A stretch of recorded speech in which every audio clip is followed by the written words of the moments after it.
Olá, seja muito bem-vinda, seja muito bem-vindo a mais um podcast Estúdio CUT. Hoje a gente tem aqui mais uma importante conversa, mais uma conversa interessante para a gente saber o que está acontecendo no mundo. Eu tenho aqui o Antônio Lisboa, que é secretário de Relações Internacionais da CUT. Estou trazendo aqui, Lisboa, você. Obrigado por participar do podcast para a gente falar sobre o que está acontecendo, sobre que mundo é esse que a gente está vivendo. Vamos falar sobre isso? Vamos lá, obrigado pelo convite. Olá, Lisboa. A gente está vendo assim, eu vou partir de um fato que ocorreu recentemente, sem querer fazer, obviamente, nem defesa de ninguém, nem mérito, nada. Vou falar só sobre a ação e o porquê que aconteceu isso, que foi o sequestro do Maduro na Venezuela pelo Donald Trump, que deixou claro que era por causa do petróleo. É isso mesmo que está acontecendo, a coisa está clara, nesse momento. A gente tem potências como os Estados Unidos querendo tomar conta de outros países pura e simplesmente por causa de dinheiro, de exploração, é isso ou não? De fato, no caso da Venezuela, uma coisa é certa, não foi por causa de falta de democracia na Venezuela, né. Porque se fosse assim, eles não fariam aliança com a Arábia Saudita, por exemplo, Uhum, que é uma ditadura, enfim. Então não tem nada a ver com debate democrático. Obviamente que, no caso da Venezuela, o interesse imediato foi, sim, o uhum, petróleo. Mas é claro também que existem outros elementos que devem ser considerados nisso, ou seja, o que a gente está vendo é que um ciclo histórico está se encerrando, ou se uhum, está se acabando, que é o ciclo histórico construído pela ordem mundial estabelecida há 80 anos, no após a Segunda fim Guerra. da Segunda Guerra Mundial, ou seja, a ONU e suas agências e um modelo, né, de, digamos assim, de construção de pactos que muitas vezes em muitas vezes não funcionava, mas era uma tentativa, sempre foi uma tentativa de construir um diálogo internacional para que os processos fossem resolvidos, de forma, a partir de uma mesa de Uhum, negociação, uma mesa de diálogo. de Então, consenso. esse é um outro elemento, ou seja, Uhum, tem a questão do petróleo, que é imediata, mas tem um outro elemento. Por trás disso ainda a própria, digamos assim, a própria perda de influência, perda de poder dos Estados Unidos em função do crescimento, por exemplo, da da China. China. Então, o que o Trump está utilizando, além da Venezuela, é estabelecer um retorno à chamada doutrina Monroe, que ele chama de doutrina Donroe, Uhum, que é a América para os americanos. Vamos entrar aqui no processo histórico que levou a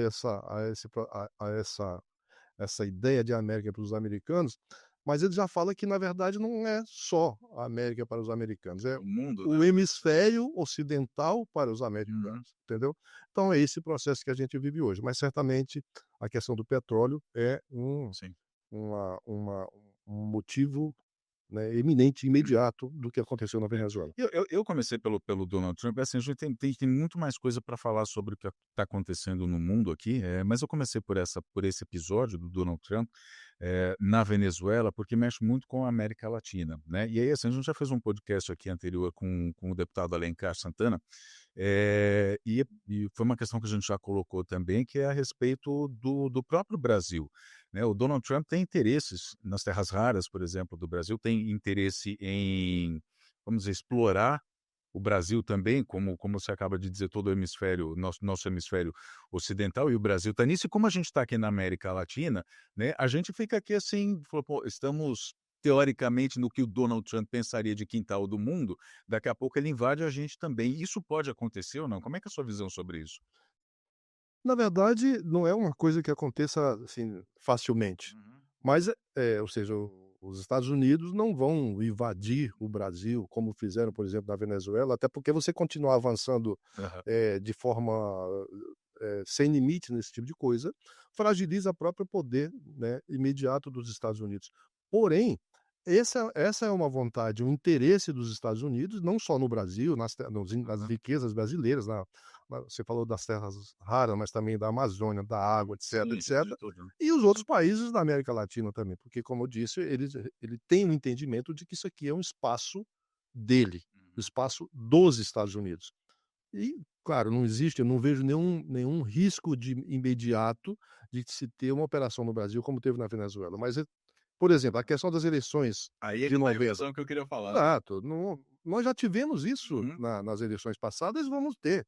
É saber como é que nós vamos reagir a isso. Até porque o controle desse processo é muito a ver hoje com as chamadas Big Techs, e Uhum. que eles, né, têm o controle sobre essas empresas de tecnologia. Sim, quando eu falei de invasão, até assim, eu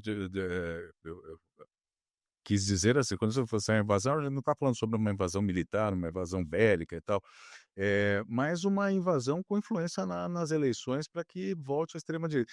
A relação dele com Bolsonaro, a gente já sabe que já está deteriorada, já, né? Mas assim, a gente não pode acreditar, Lisboa, e aí eu queria saber a sua opinião sobre isso. A gente não pode acreditar que, por exemplo, esse tipo de relacionamento que ele mantém hoje com o presidente Lula seja algo, olha que legal, né? Vamos acreditar que vai dar tudo certo, porque não é bem assim a história, né?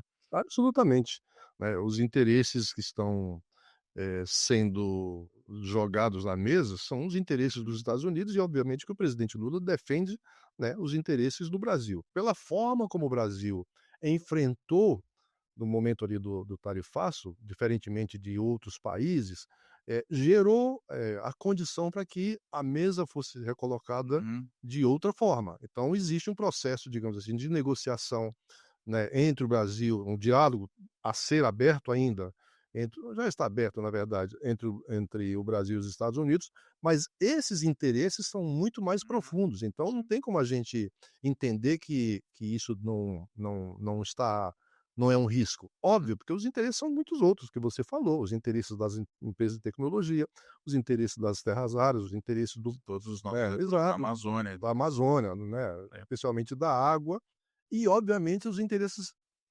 estratégicos do ponto de vista do espaço, porque, como nós sabemos, eles entendem que a América, entre aspas, e a América, todas as Américas, Aham. Uhum. são dos americanos. Tanto Então é é o que eles interesse deles. tanto é que eles falam em América, eles já se apoderam até da nomenclatura, América. É, A gente é América também, né, a gente é América do Sul, mas na América exato. é eles, são eles, né. E aí eu vou para outro lado também, que é o lado lá do Oriente Médio, né, agora. Para tentar fazer esse panorama para a gente saber o que está acontecendo no mundo, porque tem outros conflitos também, né. A gente teve, enfim, tem Israel que é aquela bomba relógio sempre ali, tem o conflito entre tem a guerra entre a Rússia e a Ucrânia, agora um aumento da tensão, com o Irã, entre os Estados Unidos e o Irã, supostamente por controle de armas nucleares. Os Estados Unidos querem que o Irã, enfim, abandone o programa nuclear. Tem também o conflito entre a China e Taiwan, né, que é produtora de microchips e, enfim, periga aí monopolizar essa produção toda. Enfim, o mundo está dessa forma. E aí a gente volta para a questão da governança global, que chegou no fim do ciclo, né. Eh, chegou no fim do ciclo, o que que a gente pode esperar daqui para frente, Lisboa? Fala sobre isso para mim. Eu acho que a gente, bom, primeiro, é importante que as pessoas, que nós avaliemos essas diferenças entre o que os Estados Unidos estão ameaçando o Irã e a situação da China com Taiwan, porque São são coisas coisas diferentes, né. absolutamente diferentes. Mas, o problema é o seguinte: nós temos um modelo de governança global que, como eu disse, está no fim de ciclo. Uhum, E o que se apresenta para substituir, até o momento, é pior, uhum. né, que é exatamente esse poder imperial que os Estados Unidos, que o Donald Trump quer estabelecer, e aí não basta ser só as Américas, mas fala também o Canadá virar um estado, a Groenlândia, retomar o porto, o Panamá. canal do Panamá, né. Então isso é o que eles estão querendo, o Donald Trump, juntamente com o movimento deles, o tal Maga. movimento MAGA, e, ao mesmo tempo, a gente não vê um outro modelo de governança Uhum, que possa substituir o atual. Então, por pior que seja, e por mais difícil que seja, na nossa opinião, na minha opinião, nós temos que continuar investindo nesse modelo de governança uhum, até que surja um outro que a gente possa, que seja melhor. uhum, Mas o fato é que, ao fim desse modelo de governança, não há nada que seja nem igual. uhum, Você tem hoje é um modelo completamente, quer dizer, é uma ameaça de vir uma situação completamente diferente. E por outro lado, você não tem, a julgar ou a avaliar pelas lideranças mundiais hoje, você está muito longe de ter um consenso para que se crie essa nova governança, né. Assim, a gente enquanto movimentos populares, movimento social, movimento sindical, foi discussão inclusive no G20, uma nova governança e tudo, mas lá para cima, né, pelos líderes parece não haver essa disposição de: "Olha, vamos criar um mecanismo para poder botar o mundo dentro de um eixo, né, dentro de uma rotação que faça girar de uma forma positiva, não existe isso, né, hoje é cada um por si. Você vê, como eu estava dizendo agora, na verdade existe um modelo de governança que está, eh, se esvaindo, mas é a única coisa concreta que aí nós ainda temos e, portanto, eu acho que é preciso continuar investindo nesse modelo de governança até que seja possível construir um outro. O que nós temos hoje é exatamente isso que você falou. Tem algumas, digamos assim, algumas reflexões. Por exemplo, o primeiro-ministro do Canadá disse que é preciso construir um outro modelo e ele faz uma declaração dele extremamente pragmática, não tem nada de, sabe, de pura, Uhum, por assim dizer, que é preciso construir um novo modelo que seja baseado, por exemplo, nas potências médias que eles chamam, né, uhum, que seria o próprio Canadá e tal. Mas falta, obviamente, liderança. Qual é o papel da Europa? Entendeu? A Europa, eh com todo respeito aos nossos amigos europeus, mas falta liderança na Europa. uhum, Então a Europa está colocada como se fosse total subserviência aos Estados Unidos, inclusive com obrigação, né, pelos Estados Unidos de aumentar as despesas com a guerra, quando eles enxergam que na verdade que o grande perigo deles são a China uhum, e a Rússia e os Estados Unidos, assim, simplesmente não dão respostas. A falta de liderança na Europa é um dos problemas do surgimento ou fortalecimento do atual modelo que ainda está em vigor, uhum. ou surgimento de, digamos assim, uma construção efetiva, uma renovação do modelo de governança global. Agora, você citou a China, como é que você enxerga a China hoje? O que que é a China no mundo hoje? Os Estados Unidos a gente sabe o que que é o Donald Trump, qual que é a política dele, né, enfim, tem até o nome que você fala América para os americanos, né, eles dizem America First também, mas e a China? Como é que você enxerga a China hoje? Eu vou contar uma historinha que talvez você já tenha ouvido. Um dia perguntaram para o Mao Tse Tung o que que ele achava da Revolução Francesa, e ele pensou um pouco e disse: "É um evento muito recente ainda, eu não tenho ainda uma avaliação, Uhum, né, concreta do que foi a Revolução Francesa". Por que eu estou dizendo isso?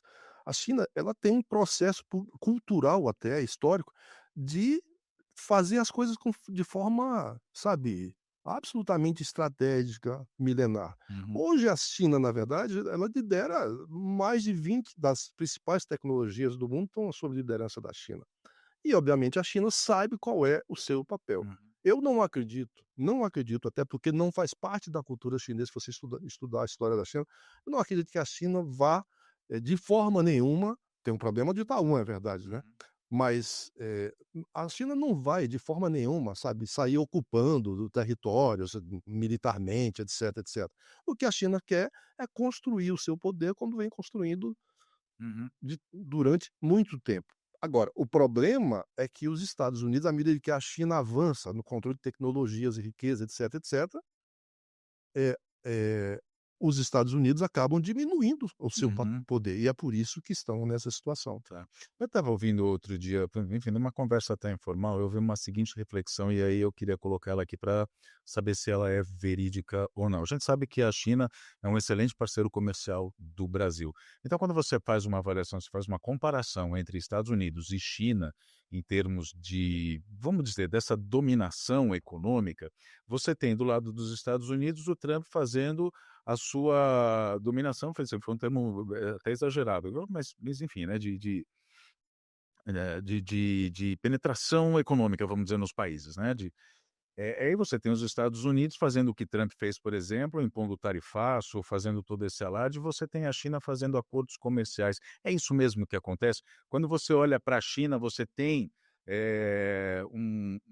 uma potência que está ali te ajudando a se desenvolver e também se desenvolvendo, ao contrário dos Estados Unidos, é isso ou não? Ou é bobagem isso? Não, eu acho que as coisas não são tão, digamos assim, tão fáceis assim, Tão simplórias, né? tão simplórias assim. Se você pegar, por exemplo, o papel da China, em Mianmar, que é uma ditadura, Uhum, né, você vê que os interesses da China mantêm e protegem, né, a ditadura uhum, de Mianmar. Portanto, não existe santo nessa, digamos assim, nessa brincadeira. Mas é óbvio que a China, por conta até de uma visão, eu diria que obviamente que é uma visão estratégica, mas é também fruto da sua própria construção, né, histórica, ela acaba tendo, digamos, estabelecendo relações muito mais, digamos assim, saudáveis. Saudáveis ou muito mais arejadas do que, por exemplo, ficar você pega quantos países a China invadiu nos últimos desde 1949? uhum, Entendeu? Quantos os Estados Unidos invadiram. Então é óbvio que a China constrói primeiro, né, de forma relações. totalmente de forma totalmente diferente dos Estados Unidos. Também porque internamente a China constrói o seu crescimento interno, tirar milhões, e são milhões efetivamente, Uhum, da pobreza, construir, né, garantir tecnologia, ter controle sobre tecnologias. Então a China, por isso que eu falei a história da brincadeira com o Mao Tse uhum, Tung, assim, a China não constrói coisas pensando, assim, no dia seguinte, é uma estratégia, né, uhum. que vai sendo construída e isso gera outro tipo de relação com as nações, na minha opinião. Vamos falar um pouquinho sobre extrema direita, já que a gente está falando sobre Trump, falamos sobre a eleição no Brasil também, né, numa possível ou, enfim, vislumbra torcendo para que não aconteça, né, nenhum tipo de invasão, de influência nas eleições agora de 2026. A extrema direita, em nível global, tem ocupado espaços, né. Eh E aí, o que eu te pergunto, assim, isso faz parte desse fim de ciclo que você cita da governança global? A extrema-direita está realmente ocupando espaço? Como é que você está enxergando isso? Sem dúvida faz parte desse fim de ciclo, mas eu acho que o surgimento da extrema direita, ela é um elemento que leva ao fim do ciclo. O que nós Uhum, precisamos discutir é como é que a extrema direita voltou a crescer, porque ela sempre esteve aí. uhum. Né, voltou a ir aqui no Brasil e no mundo inteiro. Como é Por que ela que que ela ocupa voltou espaços, né? voltou a ocupar espaço de forma tão rápida, né? Eu acho que tem 2 elementos. O primeiro, que é o mais grave, na minha opinião, a extrema direita cresce à medida em que, os interesses, os direitos, né, a vida das populações, especialmente as populações dos trabalhadores, populações mais necessitadas, foi deixada de lado por conta do modelo neoliberal. Uhum, Então, isso fez com que se abrisse, né, abrissem portas para que discursos populistas, para que, enfim, ameaças outras pudessem, adquirir, digamos assim, poder, eco, né, uhum, nas populações, nos setores populares das sociedades. Então, por exemplo, você o desemprego, aumenta, é fácil alguém dizer que é uhum, culpa dos migrantes, por exemplo, né. Ou ainda, você, vai retirando, né, para poder manter, digamos assim, as condições enfim, da sociedade, do capital, você vai retirando, fazendo reformas trabalhistas, etc, etc. E isso abre espaços para esses discursos populistas e a extrema-direita se aproveita uhum, disso. Então esse é um grande elemento, ou seja, na minha opinião, grande parte do crescimento das causas do movimento de extrema-direita ter crescido tão rapidamente, são falhas das democracias por não uhum, atenderem aos interesses das populações. Então, abre espaço para isso. Por outro lado, obviamente que eles conseguiram, até por conta das redes sociais, essa coisa toda, né, eles conseguiram criar, de fato, uma espécie de internacional de extrema direita, né, e que estão absolutamente uhum. organizados, né. Então isso ficam trocando informações, experiência, organizando, se encontrando. Então esses 2 elementos, na minha opinião, são os 2 elementos decisivos para o crescimento da extrema direita. E a gente aqui do nosso lado, enquanto classe trabalhadora?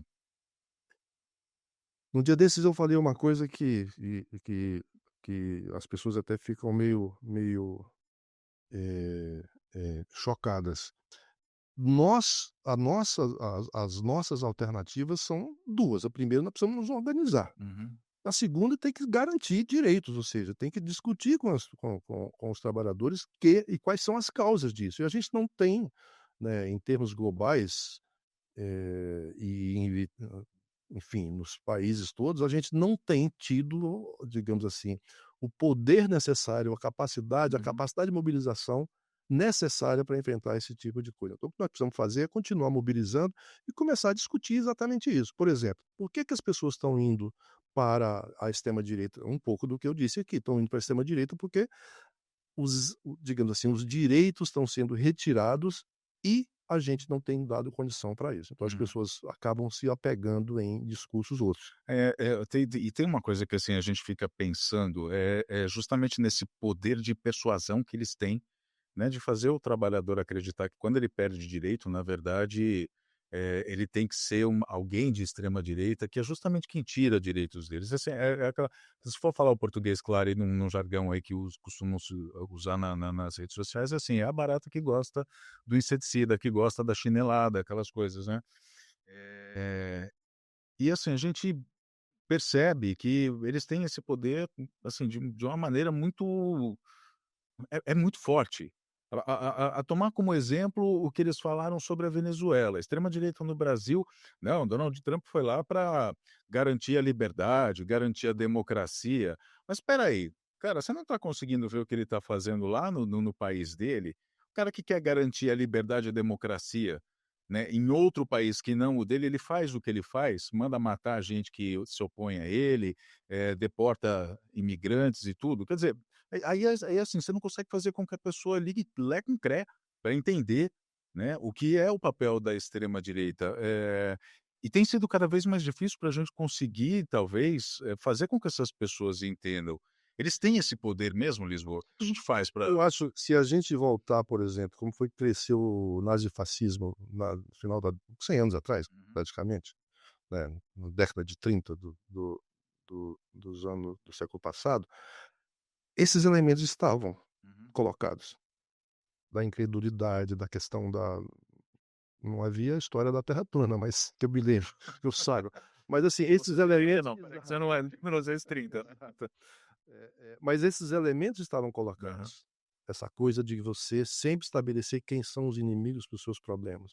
Então, o que há, talvez, de diferente hoje, é que hoje, por conta das tecnologias, as coisas se reproduzem de forma Uhum, muito mais rápida, né, porque naquele tempo era pelo rádio, e olhe lá, entendeu? E então, hoje é uma coisa em termos então, mas esses elementos estão colocados que são elementos clássicos do fascismo. Tem gente que diz que não tem existe um neofascismo claramente crescendo no mundo, com outras uhum, características, uma aliança mais própria com o capital, digamos assim, o Estado é retirado de lado, uhum. mas assim, esses elementos estavam e são elementos do fascismo clássico, na minha opinião. Quando a gente fala lá de 1930, a gente, enfim, o mundo estava saindo da Primeira Guerra Mundial na década de 1910, enfim, entrou na Segunda Guerra Mundial em 1938, né, 39, de 39, 39, 39, 39, 39. 38, enfim, a década de 1930, ali por volta as portas de 1940, e hoje, com tudo que a gente está vendo, a gente está correndo o risco de alguém chegar e famosa frase, apertar o botão, baixar o botão e. Eu acho que tá, eu acho que tá. Eu não estou dizendo isso porque eu tenho visto vários analistas Uhum, falarem, eu não vou citar aqui para não responsabilizá-los, né, aham, mas eu acho que existe efetivamente, um risco, de que porque é o fim do ciclo, né, as uhum, coisas vão se juntando, ou seja, como é que você se rearranja as relações de poder uhum, globais, entendeu, no mundo. Então esse risco efetivamente existe. Claro que existem também a contra digamos assim, os movimentos contrários, uhum, mas que esse risco existe, claramente existe nesse uhum. momento. Eu pergunto isso porque tem gente que afirma, até também não vou citar nome para não responsabilizá-los, até para falar a verdade, assim, que eu não lembro quem é que disse isso mesmo, né, vamos aqui não dar nome aos bois, mas, tem gente que acredita que, assim, se você tiver um conflito mundial hoje, vai ser uma guerra digital. não vai ser uma guerra bélica com explosão e com, né, mas aí tem gente que diz que não, que assim, a gente corre o risco real mesmo, né, de, enfim, de ter uma terceira guerra mundial, enfim, militarmente falando, né, por isso que eu te pergunto isso. Agora, na verdade eu fiz essa pergunta era para eu fazer depois, que eu acabei não fazendo na ordem certa, que eu queria falar sobre na hora que a gente estava falando sobre classe trabalhadora, o que que a gente faz, a gente se organiza, né, Lisboa. E assim, uma das quando a gente estava falando de extrema direita, um dos resultados, uma das consequências das o que a extrema direita causa com seu neoliberalismo, com suas políticas, enfim, é justamente retirar direitos, desorganizar trabalhadores, né, alienar trabalhadores, mas existe uma resistência. E aí, assim, uma prova disso, é que assim, tem muito trabalhador que ficou sem direitos não só no Brasil, mas no mundo inteiro, o que a gente chama de precarizados, de informais, inclusive.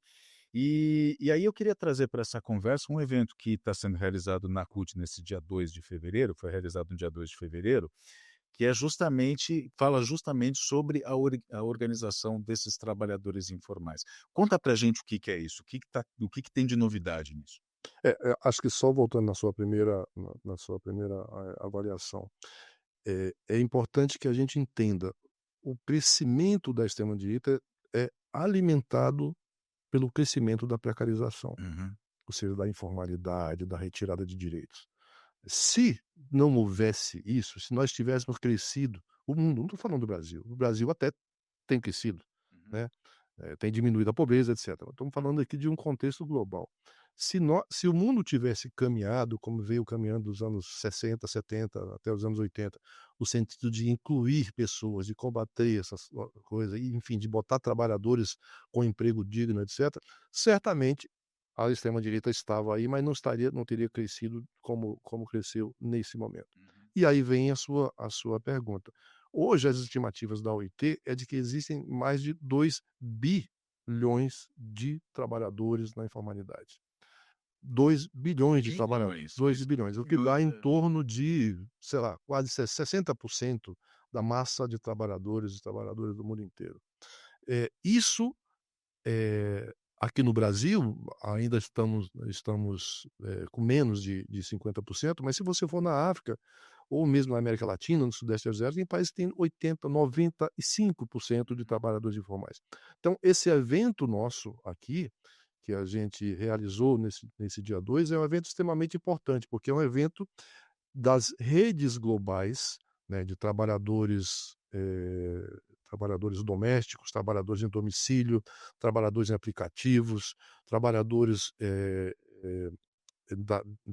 das ruas, enfim, os ambulantes que ambulantes também. estão construí que se organizam em redes globais, que querem aqui, né, a partir disso, criar uma coisa que nós já criamos aqui na Uhum, CUT, que é o intersetorial, ou seja, criar uma rede conjunta, coletiva, desses diversos setores. Para quê? Para que eles possam, né, se organizar de forma conjunta, uhum, lutar por direitos. Por exemplo, a aplicação da recomendação 204 da OIT, que é a recomendação que fala da transição da informalidade para a formalidade, formalidade com direitos, porque também não uhum. basta só colocar informalidade e retirar direitos, né. Então, esse é o grande elemento. E por que nós estamos recebendo aqui na CUT?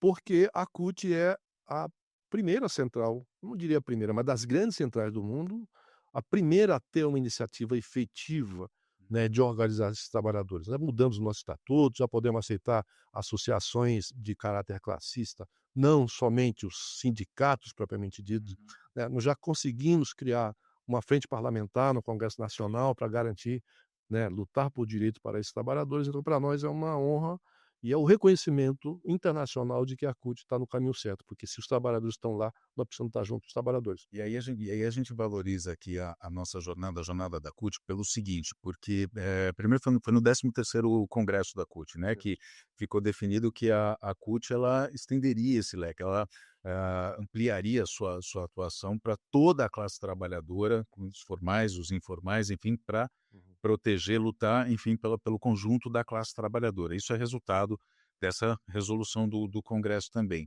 E aí você fala sobre a abertura de filiação de outras entidades, né, que não somente sindicatos, e é o que aconteceu nesse dia 2 também, né. Exato, Teve uma entidade que foi afiliada. exato. No ano passado, porque, por exemplo, as empregadas domésticas já estão na CUT já de muito um bom tempo já, né.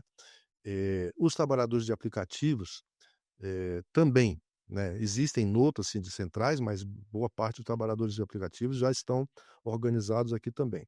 No final do ano passado, nós afiliamos a Unicab, que é a Associação Nacional dos Trabalhadores Ambulantes. Uhum. Isso é uma coisa extremamente importante. E agora a gente filia a Associação das Trabalhadoras em Domicílio, que não é a mesma coisa Do que domésticas. doméstica, são aquelas trabalhadoras, costureiras, etc, etc, cooperativas que trabalham a domicílio.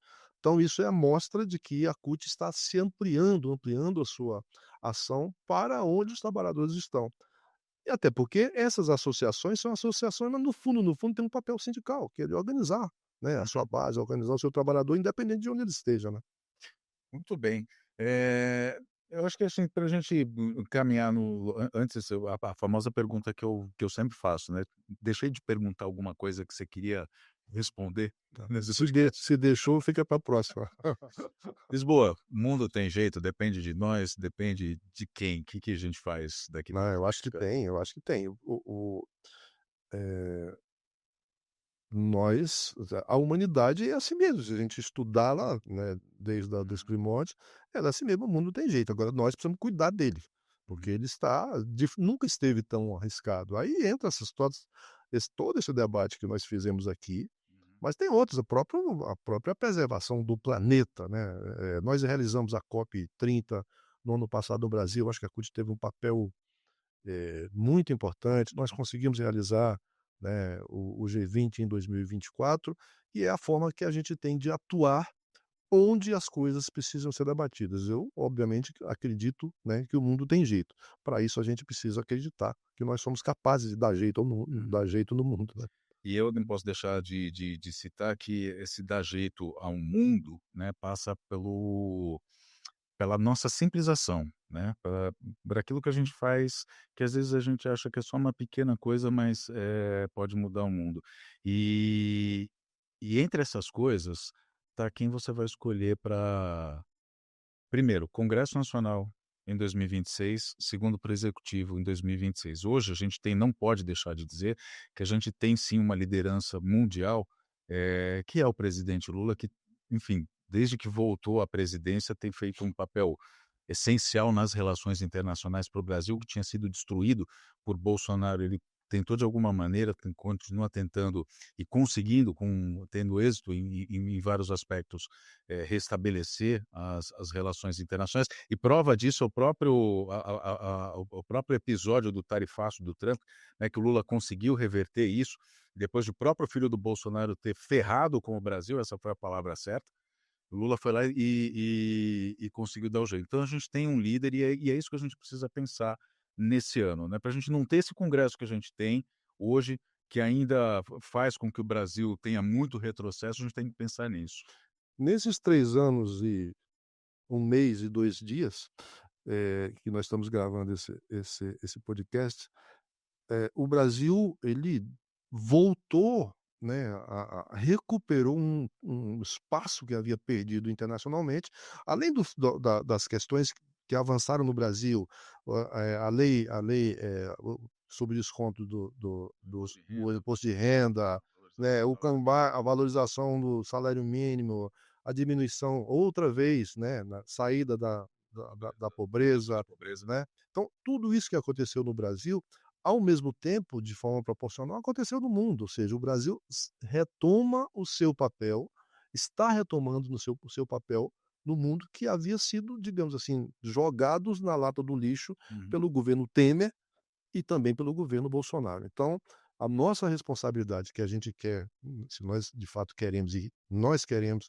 melhorar o mundo, melhorar o Brasil, melhorar o nosso local de moradia, é preciso reconhecer que a gente precisa continuar com um projeto que seja, né, inclusivo, que seja de desenvolvimento, que seja democrático e, obviamente, nós temos a sorte de ter o presidente Lula, né, que é o líder capaz de tocar esse projeto que é importante para o Brasil, importante para nós, mas é importante para o mundo também.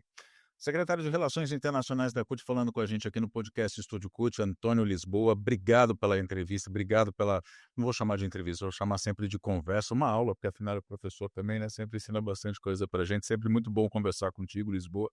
Obrigado mais uma vez e já se fala numa próxima aí. Até mais. E obrigado a você também que nos acompanhou até aqui. Até mais.